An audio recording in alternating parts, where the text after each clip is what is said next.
કૃષ્ણ પ્રિયા મંડળના માધ્યમથી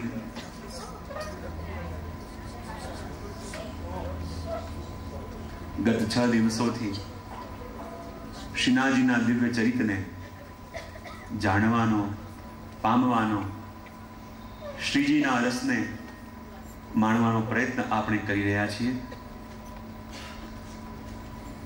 7 દિવસની આ યાત્રા આપણી આજે વિરામની ઓર આગળ વધી રહી છે. શ્રીનાથજીને પધારે ઘણો સમય થયો. વારે વારે શ્રીનાથજી ક્યારે અજબકોરીને ત્યાં ચોસર ખેલવા જાય અને ક્યારે તાજને ત્યાં ચોપટ ખેલવા જતા, શતરંજ ખેલવા જતા. ત્યારથી શ્રી ગુસાઈજીએ શ્રીનાથજીની સન્મુખ પણ ચોપટ ઇત્યાદિ મૂકવાનો પ્રારંભ કર્યો. અજબકોરી પ્રતીક્ષા કરતી હતી કે ક્યારે એ ઘડી આવે, મારા પ્રભુએ જે વચન મને આપ્યું છે, મારા પ્રભુ જે ધૈર્ય ધારણ કરાવીને ગયા છે કે હું ચોક્કસ તારી પાસે આવીશ, હું ચોક્કસ તારા ભવનમાં આવીને આજ કોટડીમાં હું મારું મંદિર બનાવીને રહીશ, હું તારા આજ ભવનની અંદર મારા હજારો હજારો વૈષ્ણવને મારા નિત્ય દર્શન આપીશ. એ વચનને પ્રભુ સાર્થક ક્યારે કરશે? એ અભયદાન પણ આપ્યું હતું કે જો જ્યાં સુધી હું તારા ભવનમાં નહીં પધારું ત્યાં સુધી તારા પણ પ્રાણ દેહમાંથી નીકળશે નહીં. એક એક કરીને પોતાના સ્વજનો ગુમાવ્યા છે. અજબકુંવરીએ વિચાર કર્યો, મારા સાચા સ્વજન તો મારા શ્રીજી છે, મારા સાચા પ્રિયજન તો મારા પ્રભુ છે. જે લૌકિક સંબંધી હતા, જે લૌકિક સગા હતા, એ એક એક કરીને બધા જ મારો સાથ છોડીને ચાલ્યા ગયા છે. શ્રીજીએ તો પ્રણ લીધું છે કે જ્યાં સુધી ગુસાઈજી ભૂતલમાં છે આપ સદાના માટે અહીંયા પધારી ન શકે. 2 ઘડી માટે આપના દર્શન તો થાય, પણ દર્શન આપ્યા પછીનો જે વિયોગ છે એ કેવી રીતે હું સહન કરું છું એ તો હું જ જાણું છું. તો પ્રભુ તો અહીંયા કાયમ માટે પધારી શકતા નથી, પણ હું તો વ્રજમાં જઈ શકું એમ વિચાર કરી અજબકુંવરી વ્રજમાં આવ્યા. વ્રજમાં આવીને પ્રભુના દર્શન કર્યા અને ખૂબ લાંબા સમય સુધી પોતે વ્રજમાં બિરાજ્યા. ઠાકોરજીની એક એક લીલાના દર્શન, પ્રભુની એક એક લીલાનું ચિંતન કરતા રહ્યા. પ્રભુ જે જે લીલાઓ ત્યાં કરે છે એ બધી લીલાઓમાં સ્વયં સાક્ષી બનીને રહ્યા અને સુંદર સુંદર પદો દ્વારા આપે પ્રભુની લીલાની અભિવ્યક્તિ પણ કરી. સમય પસાર થવા લાગ્યો. 1638 ની અંદર શ્રી ગુસાઈજીએ 7 સ્વરૂપ 7 લાલજીના માથે પધરાવ્યા. કહેવા લાગ્યા, જો મારી સાચી સંપત્તિ એ તો મારા ઠાકોરજી છે, મારી સાચી પૂંજી તો મારા પ્રભુ છે. અને જેમ કોઈ પિતા એના સંતાનોને પોતાની સંપત્તિનો ભાગ આપે, શ્રી ગુસાઈજી કહે મારી સંપત્તિ બીજું કાંઈ નહીં, મારું સર્વસ્વ ધન તો મારા ઠાકોરજી છે. અને મારા એ જ પ્રભુની સેવા સુચારુ રૂપથી એમને એમ ચાલતી રહે એના માટે 7 સ્વરૂપને એક એક લાલજીના માથે પધરાયા. શ્રી ગુસાઈજીમાં ગોકુલમાં સુંદર ભવન સિદ્ધ કરાયો જ્યાં 7 લાલજી સુંદર રીતે વિરાજમાન થઈ શકે. ધીમે ધીમે સમય વ્યતીત થવા લાગ્યો અને એક દિવસ જ્યારે આવો સુંદર વૈભવ વધ્યો છે અને શ્રી ગુસાઈજી રાજભોગ સરાયો અને રાજભોગ સરાવીને જ્યાં પ્રસાદ લેવા માટે, જ્યાં ભોજન કરવા માટે વિરાજમાન થયા અને જ્યાં ભોજન વિરાજમાન થયા ત્યાં જ જે રાજભોગ નવનીત પ્રિયાજીને આવ્યો હતો અને એ જ મહાપ્રસાદ જ્યારે ગુસાઈજી લેવા ગયા તો એ સકડીમાંથી નાનકડું ઘાસનું તણકલું નીકળ્યું. ને જ્યાં નાનકડું ઘાસનું તણકલું નીકળ્યું એ જોતાની સાથે શ્રી ગુસાઈજી કંઈ બોલી ન શક્યા. દળ દળ આંખોમાંથી અશ્રુ આવવા લાગ્યા કે જુઓ તો ખરા, શ્રી મહાપ્રભુજી જે આજ્ઞા કરીને ગયા હતા કે આ પ્રભુને ખૂબ પ્રેમથી સાચવજો, પોતાના પ્રાણ કરતા પણ વધારે વહાલા આમને માનજો, અમને ખૂબ સુખ આપજો અને ક્ષણ માત્ર પણ લેશ માત્ર પણ શ્રમ ન પડે એનું કાળજી રાખજો. અને શ્રી ગુસાઈજીની આંખોમાંથી દળ દળ આંસુ નીકળે છે કે જુઓ આજે એટલો વૈભવ તો વધ્યો પણ શ્રી નવનીત પ્રિયાજીના રાજભોગમાં અજાણતા એક નાનકડું ઘાસનું તણકલું આવી ગયું. જો એટલી પણ હું કાળજી રાખી ન શકું તો આ ગ્રહસ્થ આશ્રમની અંદર મારે રહેવાનો કોઈ અધિકાર નથી. એટલો પ્રયોગ, એટલો તાપ શ્રી ગુસાઈજીને થયો કે જે પ્રભુનું સુખ જ મારા માટે સર્વસ્વ છે, જે ઠાકોરજીનો આનંદ એમનું સુખ જ મારા માટે સર્વસ્વ છે અને એટલી કાળજી ન રાખી શક્યો કે મારા પ્રભુના રાજભોગમાં નાનકડું ઘાસનું તણકલું આવી ગયું. મારા પ્રભુ તો કેટલા કોમળ છે, કેટલા કોમળ છે. અને મારા પ્રભુના મુખમાં ગયું હશે તો પ્રભુને કેટલો શ્રમ પડ્યો હશે. એ સહન ન થયું. આંખોમાંથી દળદળ આંસુ આવવા લાગ્યા. શ્રી ગિરધરજી આવીને પૂછ્યું, કાકાજી આ શું થયું? કેટલો પ્રયોગ કરી રહ્યા છો? આંખમાંથી આટલા આંસુ કેમ નીકળી રહ્યા છે? શ્રી કૃષ્ણજી બોલવા જાય છે પણ કંઠ અવરુદ્ધ થયું છે, બોલી શકતા નથી. કે ગિરધર કેમ કરીને બતાવું? આજે ઠાકોરજીના રાજભોગમાં ઘાસ તો તણકલું આવી ગયું. ગિરધરજી કે કાકાજી આ તણકલું તો આટલું નાનું છે. અરે એમ ના કહો, ઠાકોરજીની સેવામાં આપણે સાવધાની ન વર્તી શક્યા. જે સુખ મેળવવા માટે, જે સુખ પ્રાપ્ત કરવા માટે ઠાકોરજી આપણા ઘેર કૃપા કરીને બિરાજ્યા છે, અને સુખ પ્રભુને ન આપી શક્યા. વૈભવ તો વધ્યો પણ એટલી સાવધાની આપણે ન રાખી શક્યા કે પ્રભુના ભોજનમાં આટલો તણકલું આવ્યું કેવી રીતે? ગિરધર જ્યારથી આ દર્શન મેં કર્યા છે અને આ ઘાસ તો તણકલું મેં જોયું છે, મારા મનમાં ચેન પડતું નથી. એક જ વસ્તુ લાગે છે કે જો પ્રભુની સેવામાં આટલી સાવધાનીઓ રાખી ન શક્યો તો આ ગ્રસ્ત આશ્રમમાં રહેવાનો મારો કોઈ અધિકારી નથી, કોઈ અધિકાર નથી. લો ગિરધર, મારા વસ્ત્ર લઈ જાઓ અને હમણાં આને ગેરુ રંગમાં રંગાઈને લાવો. હું આજ ઘડીએ ગ્રસ્તનો ત્યાગ કરી સંન્યાસ ગ્રહણ કરું છું. અને જ્યાં આવો પ્રયોગ જોયો, આટલો તાપ જોયો કે ઠાકોરજીના સુખ માટે એટલી બધી તત્પરતા શ્રી ગુસાઈજીને કે જ્યાં રાજભોગની અંદર નાનકડું ઘાસનું તણકલું આવ્યું અને શ્રી ગુસાઈજીથી એ સહન ન થયું, સહન કરી જ ન શક્યા કે આ ઘાસનું તણકલું આપણા સામગ્રીમાં આવે કેવી રીતે, અને એટલી કાળજી અમે લોકો રાખી કેમ ન શક્યા. મારો અગ્રસ્ત આશ્રમમાં રહેવાનો અધિકાર નથી. હમણાં ગિરધર જાઓ, જઈને આ ગેરુ રંગાઈને વસ્ત્ર લેકે આવો. ગિરધરજી વારે વારે સમજાવવા લાગ્યા, કૃપાનાથ કાકાજી આપને શું કહું? આપ જો ગ્રસ્ત આપનો ત્યાગ કરીને સંન્યાસ ગ્રહણ કરશો તો જેવો સુખનો વિચાર આપ પ્રભુનો કરો છો એવો સુખનો વિચાર કોણ કરી શકશે? પ્રભુનો ક્ષણ માત્રનો શ્રમ પણ જે રીતે આપના માટે અસહ્ય બની જાય એવી સેવા શ્રી ગુસાઈજી આપના સિવાય, કાકાજી આપના સિવાય ઠાકોરજીની કોણ કરશે? ગુસાઈજી તો મક્કમ થયા હતા, ના મારે તો સંન્યાસ ગ્રહણ કરી લેવો છે, ગ્રસ્ત આશ્રમમાં મારે રહેવું જ નથી. કે જે ગ્રહસ્થનો સાચો ધર્મ છે પ્રભુની સેવા કરવી, અને આજે એમાં જ હું ચૂક્યો, એમાં ચૂક થઈ ગઈ. નાનકડું ઘાસનું તણકલું આવે કેવી રીતે? અને જ્યાં શ્રી ગુસાઈજી ને વારે વારે સમજાવવા લાગ્યા, ગિરધરજી શ્રી ગુસાઈજી એક ના બે ન થયા, હું તો સંન્યાસ ગ્રહણ કરીને રહીશ. અને ત્યાં ગિરધરજીને જ્યારે વસ્ત્ર ગુસાઈજી આપ્યા, નાનકડા નવનીત પ્રિયાજી પણ આવ્યા અને એ પણ પોતાની જગુલી અને ટોપી આપીને ગિરધરજીને કહે કે જાઓ આને પણ ગેરુ રંગે રંગાઈને આવો. કે જો મારા કાકાજી ગ્રહસ્થનો ત્યાગ કરે તો મારે પણ ગ્રહસ્થમાં નથી રહેવું, હું પણ કાકાજી સાથે સંન્યાસ ગ્રહણ કરીશ. કાકાજી આપ મને છોડીને ચાલ્યા જશો તો મારા સુખનો વિચાર આપના સિવાય કોણ કરશે? હું તો અહીંયા સુખથી બિરાજું છું કારણ કે આપ અહીંયા છો. મારા માટે આપનાથી વધીને બીજો કાંઈ નથી. અને આપ મને કંઈ પણ ભોગ ધરો એ હું પ્રેમથી અરોગવા તૈયાર છું. આમ છોડીને ન જાઓ. જો આપ પધારી જશો તો હું પણ અહીંયા રહી નહીં શકું. અને જ્યારે નવનીત પ્રિયાજીનો આવો પ્રેમ શ્રી ગુસાઈજીએ જોયો, આપ સહી ન કહી શક્યા. આંખોમાંથી દળદળ આંસુ આવવા લાગ્યા અને પ્રભુનો સુખનો વિચાર કરી, પ્રભુની આજ્ઞાનું પાલન કરી આપે નિર્ણય પડતો મૂક્યો. અને જોવા આપણને મળે કે શ્રી ગુસાઈજીનું સ્વરૂપ કેવું હશે કે લેશ માત્ર શ્રમનો વિચાર પણ ઠાકોરજીના મનનો આવે અને ગુસાઈજી માટે અસહ્ય થઈ જાય. ધીમે ધીમે સમય વ્યતીત થવા લાગ્યો.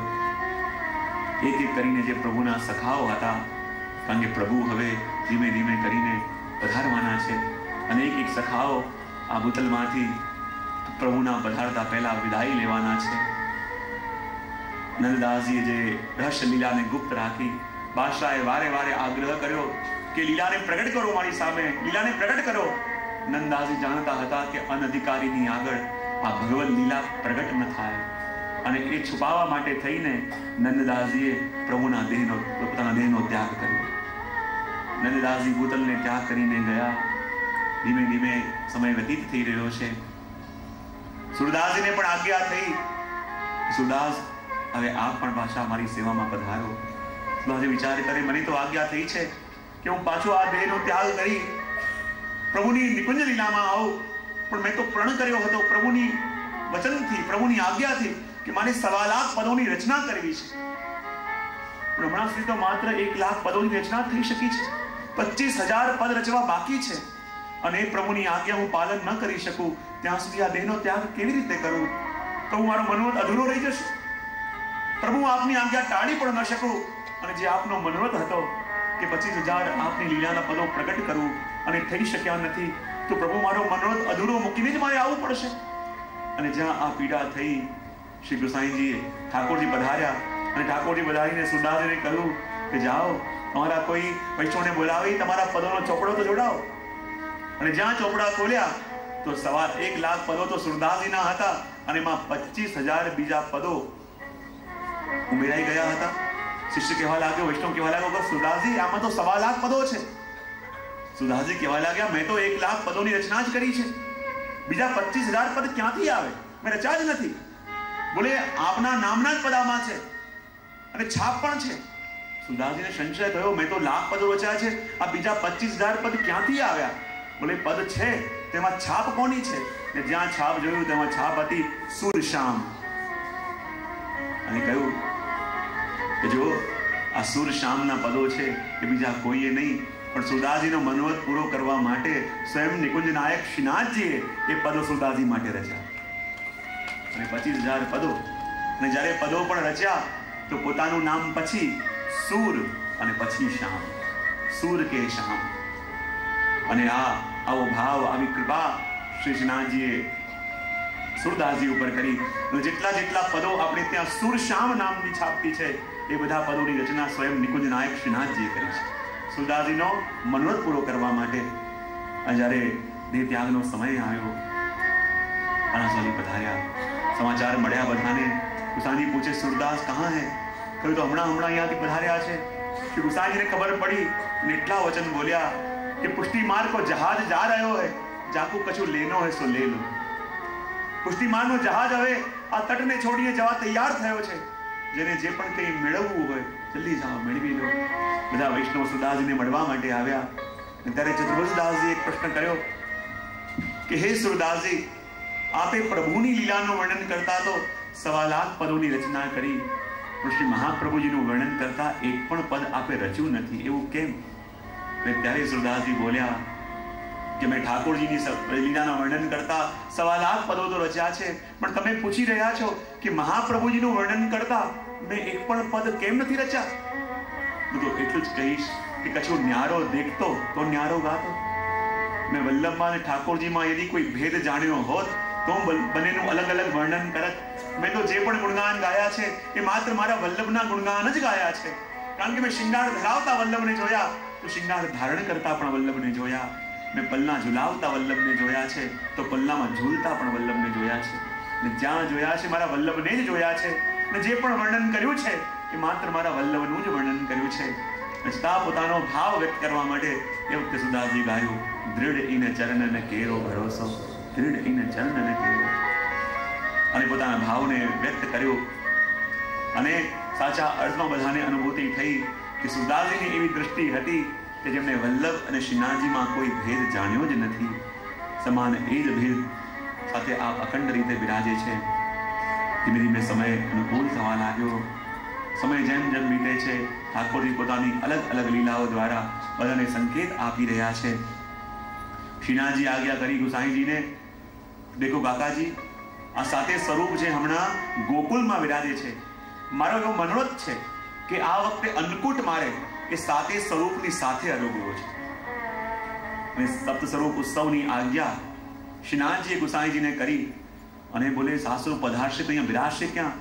એના માટે ગોપાલપુરની અંદર એ સાતે સ્વરૂપ માટે ભવનો નિર્મિત થવા લાગ્યા. જ્યાં ભવનો સિદ્ધ થવા લાગ્યા ને ત્યાં જ સુરદાસજી પ્રભુની આજ્ઞા લઈને સંકર્ષણ કુંડ તરફ ગયા. ને જ્યાં સંકર્ષણ કુંડ તરફ ગયા, બધાને સૂચના મળી ગઈ કે જ્યાં એક એક સખા ઠાકોરજીની લીલામાં પધારી રહ્યા છે. જેમ સૂર્ય ડૂબવાનો હોય અને પોતાની કિરણોને પોતાની અંદર સંકેલે, એ ડૂબવાનો છે એટલા માટે નહીં, એ ખોવાનો છે એટલા માટે નહીં, પણ એ બીજી જગ્યાએ પ્રકાશિત કરવાનો છે. એ ક્યાંક બીજાના માટે ઉગવાનો છે. કુમ્મનદાસજીનો પણ સમય થયો અને કુમ્મનદાસજી પણ ઠાકોરજીની લીલામાં પધાર્યા. ઠાકોરજીના સ્વરૂપમાં, ઠાકોરજીના ચરણોમાં પ્રભુના જ ગુણગાન ગાતા ગાતા સમર્પિત થયા. સમય ધીમે ધીમે વ્યતીત થવા લાગ્યો અને પ્રભુનું સ્વરૂપ એવું હતું કે જે જીવોની અંદર પણ દૈવી તત્વ છે, ચાહે એનો જન્મ ગમે ત્યાં થયો કેમ ન હોય, ગમે તે યોનિમાં થયો કેમ ના હોય, જેની અંદર પણ પુષ્ટિ બીજ હતું, શ્રીનાથજી એને ખેંચતા અચકાયા નથી. અને એમાંના જ એક ભક્ત થયા યવન કવિ રસખાનજી. જ્યારે એકવાર જતા હતા અને રસખાનજીને એક પાણિયાના દીકરાની અંદર એટલી ગજબની આશક્તિ કે આખો દિવસ એને જોયા કરે, આખો દિવસ એને જોયા કરે, અને એટલી બધી આશક્તિ કે એનું જૂઠું પોતે ખાતા. અને ત્યાં જ બે વૈષ્ણવ ઉભા ઉભા વાત કરતા હતા, જુઓ તો ખરા આ જેવી આશક્તિ પેલા રસખાનજીને પેલા બાળકની અંદર છે, આખો દિવસ એને જોયા કરે છે, આખો દિવસ એનું જૂઠું ખાય છે, એના કરતા અડધી આશક્તિ પણ જો આપણા ગોવર્ધન ધરણમાં થઈ જાય તો જીવનો બેડો પાર થઈ જાય. અને જ્યાં રસખાનજી આ શબ્દો સાંભળ્યા, ગુસ્સામાં ભાગતા ભાગતા આવ્યા, કહેવા લાગ્યા, તમે મારી વાત કરો છો? બોલે ના, બોલે મેં સાંભળ્યું છે તમે મારી વાત કરતા હતા. શું બોલતા હતા? બતાવો છો કે હમણાં મારી નાખું. બંને ભયભીત થયા, કહેવા લાગ્યા, અમે ખાલી એટલું જ ચર્ચા કરતા હતા કે જેવી આશક્તિ આપને પેલા બાળકની અંદર છે કે આખો દિવસ એને જોયા કરો, આખો દિવસ એને જોયા વિના ખાઓ પીવો નહીં, એની અડધી આશક્તિ પણ જો અમારા પ્રભુની અંદર થઈ જાય તો જીવનો બેડો પાર થઈ જાય. રસખાનજી કહેવા લાગ્યા કે પ્રભુ કોણ છે તમારા? બોલે આ બ્રહ્માંડના દર્શન તમે કરો છો? બોલે હા. આવા અનંત કોટી બ્રહ્માંડ જેના એક એક રોમમાં બિરાજે છે એ અમારા પ્રભુ છે. રસખાનજી કહેવા લાગ્યા, એક એક રોમની અંદર જે અનંત કોટી બ્રહ્માંડ બિરાજતા હોય એવા પ્રભુને હું કેવી રીતે જાણી શકું? કહેવા લાગ્યા, એનો કોઈ ચિત્ર છે તમારી પાસે કે જેથી હું એને જોઈ શકું? એ કોણ છે? વૈષ્ણવને લાગ્યું કે કોઈ દેવી તત્વ લાગે છે, એના વિના શ્રીનાથજીના દર્શન કરવાની કામના જાગે નહીં. અને એ જ વખતે વૈષ્ણવના પાગમાં એક સુંદર શ્રીનાથજીનું ચિત્ર હતું. એ પાગમાંથી વૈષ્ણવે ચિત્ર કાઢ્યું અને રસખાનજીને કહ્યું કે તારે અમારા પ્રભુને જોવા છે? બોલે હા જોવા છે, કૃપા કરી મને દર્શન કરાવો. જ્યાં જોવાની ઈચ્છા વ્યક્ત કરી અને વૈષ્ણવ શ્રીનાથજીનું ચિત્ર બતાવ્યું. અને જ્યાં શ્રીનાથજીના ચિત્રના દર્શન કર્યા, માનો રસખાનજીના નેત્ર એ શ્રીનાથજીના મુખારવિંદમાં સ્થિર થઈ ગયા. આંખોમાંથી દડ દડ દડ દડ આંસુ વહેવા લાગ્યા. અને જે આશક્તિ રસખાનજીની પેલા બાળકની અંદર હતી એ જ આશક્તિ શ્રીનાથજીના મુખારવિંદમાં સ્થિર થઈ ગઈ. બસ જોયા કરે છે, જોયા કરે છે. આંખની પલકો બંધ થવાનું ભૂલી ગઈ. આંખમાંથી અશ્રુધારા વહી રહી છે. અને વૈષ્ણવને પૂછ્યું, अरे कृपा करके बताओ ये महबूब कहाँ रहता है? फिर वैष्णव कहे ये हमारा महबूब तो भुज में रहता है, कृपा करके मुझे ये चित्र दे दो, क्योंकि इस महबूब के दर्शन करे बिना एक क्षण के लिए मैं नहीं रह पाऊंगा, कृपा करके ये चित्र मुझे दे दो. श्री वैष्णव ने लाग्યું કે એમની આશક્તિ થઈ છે તો ભલે આ ચિત્ર લઈ જાઓ. चित्र આપ્યું, જોવા લાગ્યા कि मुझे मेरे महबूब का चित्र मिल गया, मैंने मेरे महबूब का चित्र ढूंढ लिया, कृपा करके बताओ ये मेरा महबूब कहाँ रहता है? कहूँ कि ये महबूब तो ब्रज में रहता है. અને રસખાનજીને જ્યાં ખબર પડી કે મારા પ્રીતમ આ મહેબૂબ બ્રજમાં રહે છે અને ચિત્ર લઈને બ્રજમાં આવ્યા. બ્રજના જેટલા પણ ઘરને જુએ, જેટલા પણ મંદિરને જુએ, ભાગે चित्र लेने અને પૂછે क्या मेरा महबूब यहाँ रहता है? कृपा करके मुझे मेरे महबूब के दर्शन करने दो. जे भवन ने जुए, जे मंदिर ने जुए, भागता भागता जाए क्या मेरा महबूब यहाँ रहता है? मेरे महबूब के दर्शन मुझे करने दो. જ્યાં જ્યાં ત્યાંથી લોકોને ધક્કો મારીને કાઢે. पूछता था, जे मार्ग में चालता होए दरेक ने पूछे, अरे कृपा करके मुझे मेरे महबूब का पता बता दो, बहुत दूर से आया हूँ, मेरे महबूब के दर्शन करने आया हूँ, ये मेरे महबूब का चित्र है, कृपा करके बताओ मेरा महबूब कहाँ रहता है? मैं ત્યાં જ કોઈએ કહ્યું કે મેં તો શ્રીનાથજીના દર્શન કરવા માટે જતીપુરા જઈ રહ્યા છીએ. જ્યાં રસકાનજીના કાનમાં શબ્દ પડ્યા, રસકાનજી નાચવા લાગ્યા, अरे आज मुझे मेरे महबूब का पता मिल गया, आज मेरे महबूब के दर्शन में करूंगा, आज मेरे महबूब की झांकी मुझे होगी. चित्र લઈને ભાગતા ભાગતા પ્રભુના દર્શન કરવા માટે ગયા અને જ્યાં ઉતાવળા થઈને ભીતર ઘૂસવા જાય, દ્વારપાલોએ રોક્યા અને ધક્કો માર્યો, દૂર જઈને પડ્યા. કહેવા લાગ્યા, अरे बहुत दूर से आया हूँ, मेरे महबूब को मिलना चाहता हूँ, कृपा करके मुझे एक बार महबूब से मिलने दो, बस एक बार दर्शन हो जाए, मैं चला जाऊंगा, कुछ नहीं चाहिए मुझे, बस एक बार दर्शन दे दो. દ્વારપાલ ઘૂસવા ન દે, ફરી ઘૂસવા જાય, ફરી ધક્કો માર્યો, દૂર જઈને પડ્યો. વારે વારે પ્રયત્ન કરે, વિચાર કરવા લાગ્યા કે જ્યાં આવા સુંદર મહેબૂબ રહેતા હશે ત્યાં તો મારા જેવા રોજ કેટલા ઘણા ઘેલા આવતા હશે. જો દરેકને અંદર આવવા દે તો મહેબૂબને બહુ શ્રમ પડે. જો પ્રભુ આપને દર્શન ન આપો તો હું પણ પ્રણ લઉં છું કે એ મહેબૂબ જ્યાં સુધી આપના દર્શન નહીં થાય ત્યાં સુધી હું પણ અહીંયાથી હટીશ નહીં, સામે જ બેઠો રહીશ. અને જ્યારે આપ મને દર્શન આપશો તો આપના દર્શન કરીને અહીંયાથી જઈશ. સામે જઈને બેઠા છે કુંડ પાસે અને ટગર ટગર દ્રષ્ટિ ठाकुर जी दयाजी ऊपर करे छे, रड़ता जाए छे, कहता जाए छे कि बस महबूब के दर्शन कब होंगे, महबूब आपसे मिलन मेरा कब होगा। ज्यां सुधी आप दर्शन नहीं आपो उना अन्न ग्रहण करीश न जल ग्रहण करीश। 3-4 દિવસ થયા, ભૂખ્યા તરસ્યા રસખાનજી બેઠા છે, પરીક્ષા કરે છે કે મારા મહેબૂબને દર્શન ક્યારે થશે, મારા મહેબૂબ મને દર્શન ક્યારે આપશે। કે જ્યાં 4-5 દિવસ થયા તો જે જીવને એના મહેબૂબ માટે આટલી ચિંતા હોય તો શું એના મહેબૂબના મનમાં એના માટે ચિંતા નહીં હોય? અને જ્યાં રસખાનજીનો તાપ વધ્યો, ઠાકોરજીએ વિચાર કર્યો જો એમને એમ ચાલતું રહેશે તો ભૂખ્યો તરસ્યો મરી જશે, હું શું કરું? અને જ્યાં રાત્રિના સમયમાં પ્રભુના વિયોગમાં તડપતા હતા, પ્રભુના વિયોગમાં વ્યાકુલ થતા હતા કે હે મેરે महबूब आपके दर्शन कब होंगे, हे महबूब आप कब दर्शन दोगे, कब दीदार दोगे। रातना बैठा बैठा रड़ता હતા। ઠાકોરજી વિચાર કરે હવે એમને એમ ચાલતું રહેશે તો હું આ મરી જશે, અને જો આ મરી જશે તો મારાથી સહન નહીં થાય, હું શું કરું? અને એ વખતે ઠાકોરજી ઠાડા થયા અને પોતાના હાથે પોતાના વસ્ત્ર અને શિંગાર વડા કર્યા અને પોતાના